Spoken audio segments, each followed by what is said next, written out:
going on, people? It's the Xbot 448, and today, before I get this video started, I want to give a major shout out to Doc Cupcake. For people who don't know, if you follow me on Twitter, you should know I actually won the Gears 4 HyperX limited edition headset, and they just came in today. They are, oh man, I'm speechless. They are absolutely amazing, so freaking cool. All the little kind of, you know, the Phoenix logo and stuff like that that's on these things, really well done. And so big shout out to Doc Cupcake. Dude, these things are amazing, and yes, Snaps has taken them, so they are hers, but I appreciate it, man. Now, on to today's video. I really wanted to talk about this whole Gears and Halo thing. I saw it on Twitter. Shout out to my boy Zaire, aka Next Gen 720. He kind of put out there that, Gears might be like the face of Xbox and everything like that, and this is something I've dealt with ever since the first Gears release, alright? And yes, I do say Gears release because Gears actually came out, second compared to Halo. It came out at a later date. Now, first things first, man, I feel like with this platform and Xbox, these two games can definitely coexist. I don't really compare the two, because they're different games. One's a first-person shooter, the other one's a third-person shooter. One deals with speed and maneuverability, while the other one deals with, finding cover, latching onto cover, and moving tactically that way. So to me, these are two thoroughly different games. The only thing is they're sci-fi and they have creatures in them. Okay, yeah. They have iconic characters when it comes to like Marcus Phoenix compared to Master Chief, and then you got Dom. You could go down the list, all the characters in each one, because you got Cortana and everybody, the Arbiter, all that good stuff on the other side. They both have really interesting characters to them, and they're both really good franchises. But this always comes up, when Halo comes out and then another Gears comes out. Gears fans are always like, well, this is the new face of Xbox, and Halo fans are like, no, Halo will always be the face. Here's the thing, they can coexist. The platform is big enough to support these two different games. But when it does come down to it, alright, you gotta remember something about Halo.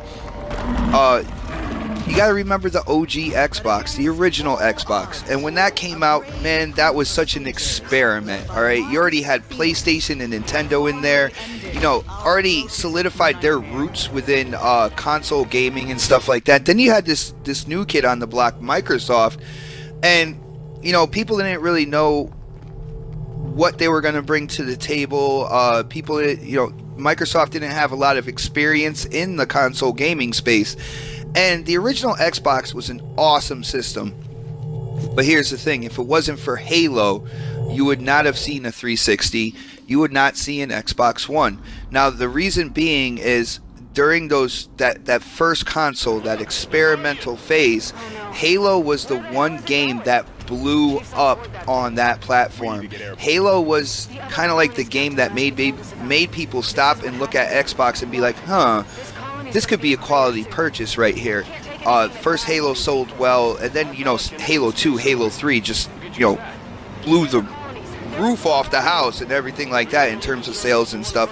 But if it wasn't for that original Halo, with that unique style, the unique way they developed that game, and bringing something to the table that no gamer has really seen before on a console, if it wasn't for that game, Xbox would not exist. And there's multiple people within the Xbox division that constantly will state this. If it wasn't for the original Halo, you would not have Xbox right now.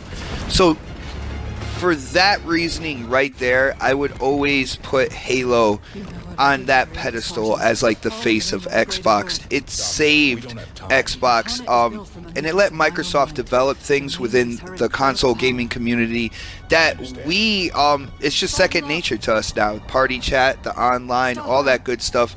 If Microsoft didn't create it, they innovated it, and it's really good to have a company like Microsoft, a piece of hardware like Xbox within the console gaming space. So all in all, guys, like I said, people are like Gears, people are like Halo, and I'm saying, guess what, guys, there's enough room for both of them, and I can't wait to see how many more new IPs Xbox comes out with this generation. But as usual, guys, you know, if you like the topics, you like the gameplay, as you can see, I've mixed a little Gears 4 and a little bit of Halo in this video. I hope you guys like it. You know, definitely hit that thumbs up button for me. If you haven't subscribed yet, definitely subscribe. But as for now, this is the Xbot 448, and I am definitely signing off.